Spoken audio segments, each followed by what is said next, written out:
Bharatiya Janata party की सरकार उन मांगों को पूरा कर देती है। आज हिंदुस्तान का कोई भी कोना आप देख लीजिए, ये नशा चारों तरफ फैला हुआ है। विपक्ष को चिल्लाने के लिए उनके पास भी मुद्दा बस सिर्फ चिल्लाना है विपक्ष के नाम पर। गंगानगर में सस्ता नशा ज्यादा चल रहा है और आप बीएसएफ और स्थानीय पुलिस ने मिल करके नशे की बड़ी बड़ी खेप को पकड़ा है। और आज भी पाकिस्तान की फौज से जीता हुआ एक टैंक गंगानगर के सुखाड़िया सर्किल पर भारत का तिरंगा ऊपर कर रहा है। गंगानगर में इतना ज्यादा प्रचलन धर्म परिवर्तन के नाम पर नहीं है। सिख समाज सेवा के मामले में सर्वोपरि है। देखिए, किसान आंदोलन गंगानगर के इलाके का जो है वो पानी की लड़ाई है। लेकिन जब से ये आम आदमी पार्टी की सरकार बनी है, पंजाब के पास बिजली की कमी है।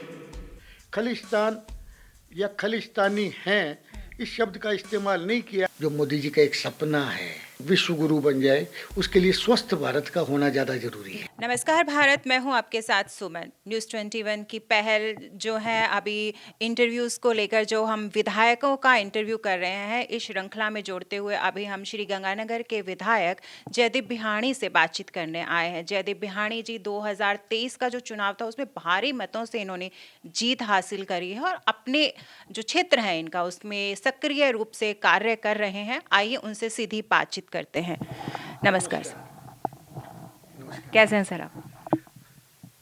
अच्छा है सर, मैं जानना चाहूँगी आपसे कि आपके राजनीतिक सफ़र की शुरुआत कैसे हुई? 2023 में आपने भारी मतों से जो है जीत हासिल की है। राजनीति, आप यूँ समझिए, मेरे परिवार में जहाँ तक मेरी जानकारी है या मैंने जब से समझ पकड़ी, 1984 से मैंने समझ पकड़ी, जब पहली बार महेश पेड़ीवाल नगर परिषद के सभापति बने। और उससे पहले Radhe Shyam G versus professor Kedarnath ji का जो चुनाव हुआ था, उसमें मेरे पिताजी ने एकदम सक्रिय भूमिका निभाई थी। तब से मैं राजनीति से जुड़ा हुआ हूँ। सर, अभी गंगानगर क्षेत्र जो है सर, किसी से भी मतलब छुपा हुआ नहीं है। मतलब सबसे बड़ी चुनौती वहाँ नशे की चुनौती मानी जाती है सर। क्योंकि एक तो बॉर्डर एरिया साथ में रह गया, तो नशा मतलब कोई भी आप देखते हैं, जब भी कहीं नशे की बात आती है तो गंगानगर एरिया जो है वो सबसे पहले आता है सर। तो इस पे अंकुश लगाने के लिए कौन सी नई आप योजनाएं लेकर आ रहे हैं? क्या प्रशासन इसमें क्या योगदान दे रहा है? कौन सी नई नीतियां लेकर आ रहे हैं? आप एक चीज देखिए, नशा गंगानगर बदनाम ज्यादा हो गया। आज हिंदुस्तान का कोई भी कोना आप देख लीजिए, नशा चारों तरफ फैला हुआ है। और उस नशे में भी बड़े शहरों में तो आप देखिए, ये जो महंगे नशे हैं, हशीश, कोकीन, स्मैक, ये सब चल रही है। गंगानगर में सस्ता नशा ज़्यादा चल रहा है। और आप देखिए, जो निचला वर्ग है, ये जो डेली वेजेस पर काम करते हैं, निम्न वर्ग के जो युवा हैं, वो लोग मेडिकेटेड नशे की तरफ ज़्यादा डाइवर्ट हो रहे हैं। प्रशासन इस तरफ काफ़ी सख्त है। आपने हर बार आप देखते होंगे कि जो नशा आगे सप्लाई होता है, उसकी बड़ी बड़ी खेप जो है पाकिस्तान से गंगानगर के एरिया में आई। और गंगानगर की, चाहे वो बॉर्डर पुलिस हो या गंगानगर की पुलिस हो, उन्होंने मिल कर के, बीएसएफ और स्थानीय पुलिस ने मिल कर के नशे की बड़ी बड़ी खेप को पकड़ा है। लेकिन ये जो मेडिकेटेड नशा है, प्रशासन इस पे लगाम लगाने की भी काफ़ी कोशिश कर रहा है। लेकिन जब तक ये सब प्रोहिबिटेड नहीं होगी, तब तक इसका कोई उपाय नहीं है। कारण आप किसी से भी पर्ची लिखवा करके ये दवाइयाँ मेडिकल स्टोर से ले सकते हैं। और छुपकर व्यापार करना हिंदुस्तान का एक आम नज़रिया बन गया है। तो एक नंबर के व्यापार की आड़ में लोग बाग ये 2 नंबर का व्यापार भी करते हैं, जिससे कि युवा वर्ग को ये जो मेडिकेटेड नशा है जल्दी उपलब्ध हो जाता है। प्रशासन फिर भी काफ़ी हद तक, चाहे वो हेल्थ डिपार्टमेंट हो या पुलिस प्रशासन हो, सभी मिल करके इस पे अंकुश लगाने का निरंतर प्रयास कर रहे हैं और काफ़ी हद तक सफल भी रहे हैं। सर अभी जैसे गंगानगर है तो बॉर्डर एरिया के बिल्कुल पास में आ गया, तो सुरक्षा को लेकर भी इसमें सवाल उठते हैं क्योंकि बॉर्डर एरिया है तो निश्चित तौर पर सुरक्षा की तो परेशानी है ही है वहाँ पर। तो किस तरह की परेशानियाँ आती हैं? नहीं नहीं, गंगानगर बॉर्डर एरिया आज से नहीं है, 1971 का वार भी मेरे को याद है। और आज भी पाकिस्तान की फौज से जीता हुआ एक टैंक गंगानगर के सुखाड़िया सर्किल पर भारत का तिरंगा ऊपर कर रहा है। सुरक्षा, बाह्य सुरक्षा से गंगानगर को कोई डर नहीं है।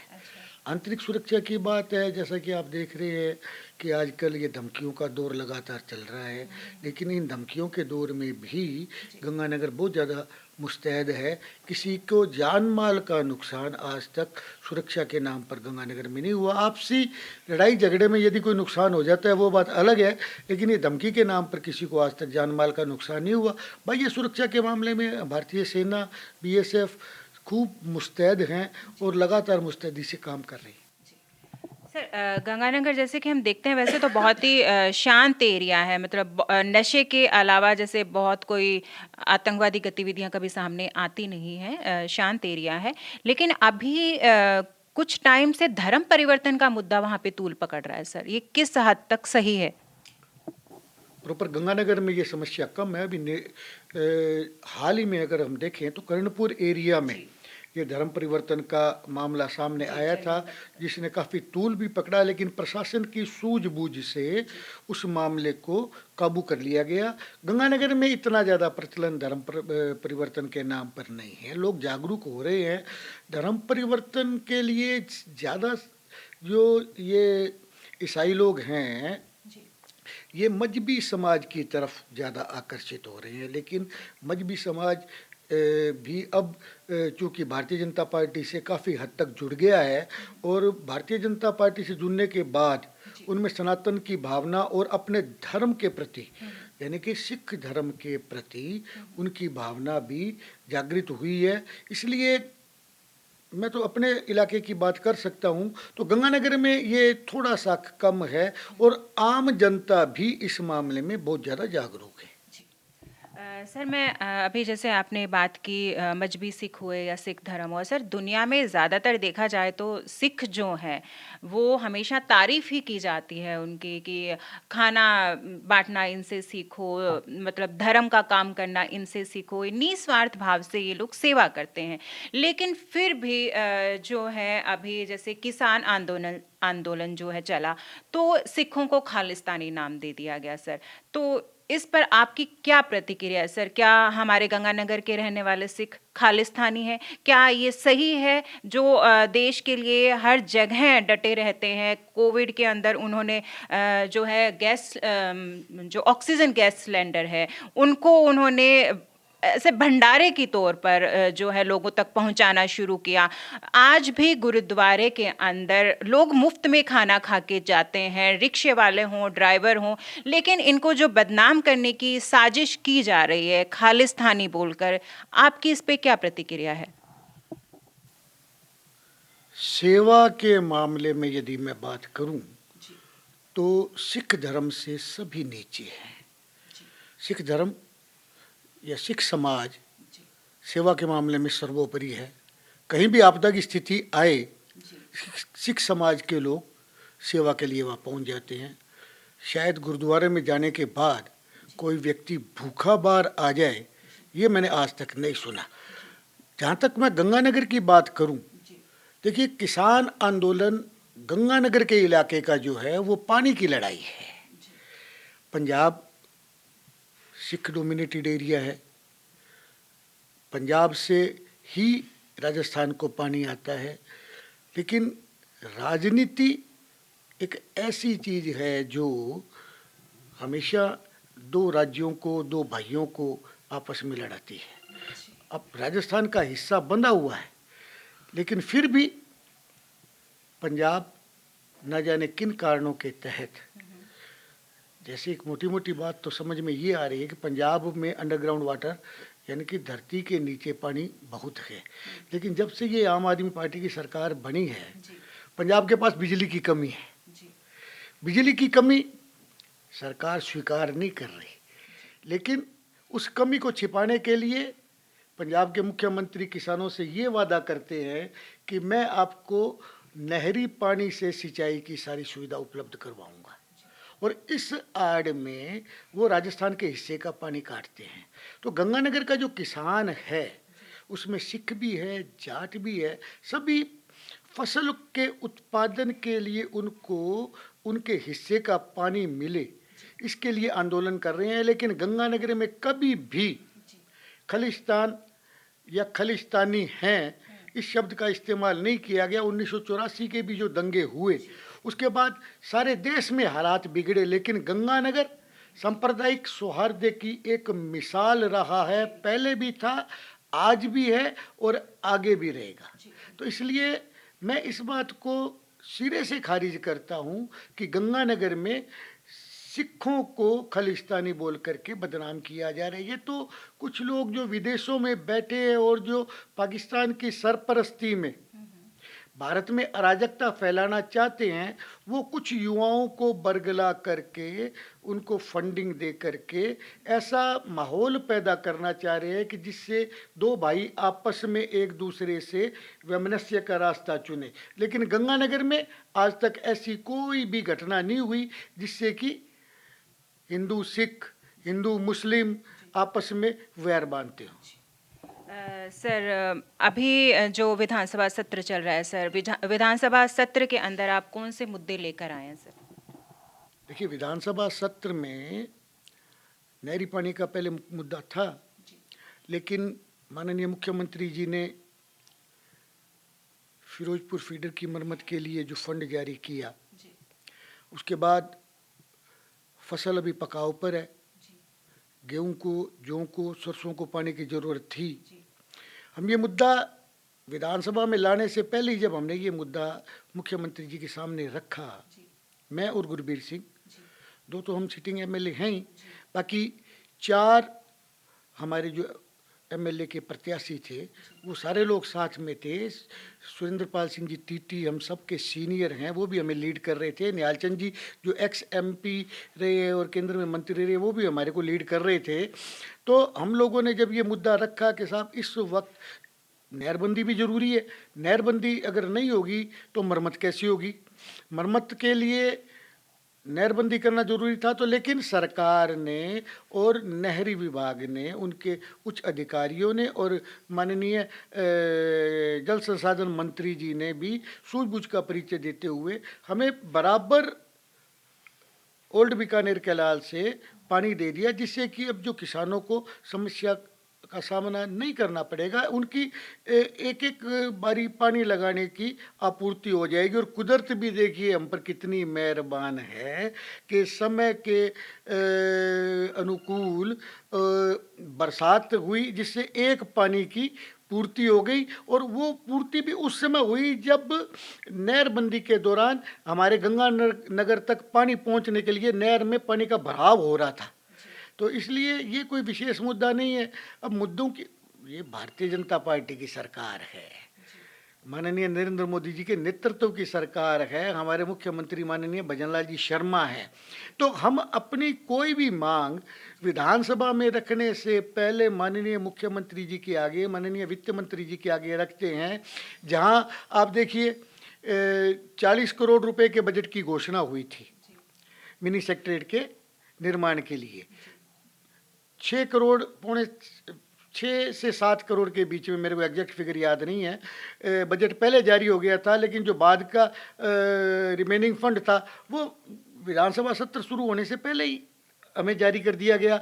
तो इसलिए कोई ऐसा विशेष मुद्दा नहीं है हमारे पास कि जो हम रखें।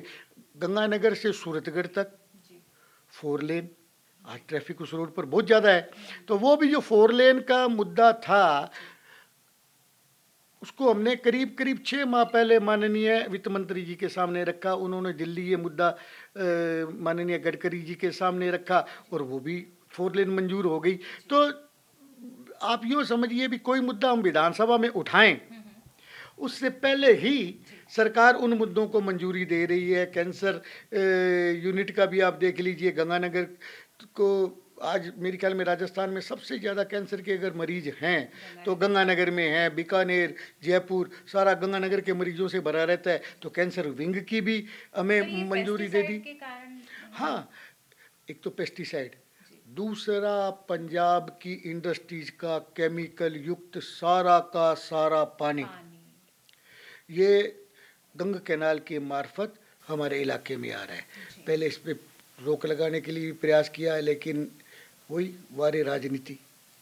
पंजाब की सरकार क्या सोच रही है, क्या नहीं सोच रही है, ये भगवान जाने।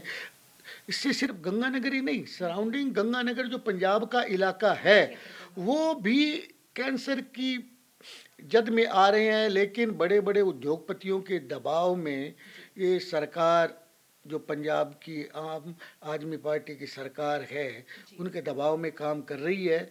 इसलिए इस पे अगर अंकुश नहीं लगे तो